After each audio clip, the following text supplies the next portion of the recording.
আলাইকুম গাইস, সকলে কেমন আছেন?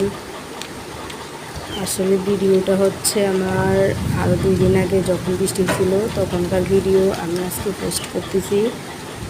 আমার বাবু অসুস্থ, তো সেই জন্য আমি একটু অসুস্থ আবহাওয়াটা আপনাদের সাথে শেয়ার করা হয় নাই। দেখেন চারিদিক পরিবেশ কত সুন্দর হয়ে গেছে বৃষ্টির পানিতে, মানে সবুজ প্রকৃতি, সেটাই দেখালাম। আর আকাশটা তো আরও ক্লিয়ার, মনে হয় যেন দুঃখ ভরা একটা মন কান্নার পর ফ্রেশ হয়ে গেছে একদম।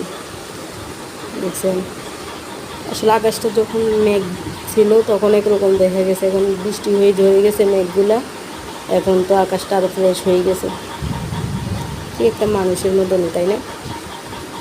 তো গাইস সকলে ভালো থাকেন। ভিডিওটা হচ্ছে এই পর্যন্তই। আল্লাহ হাফেজ।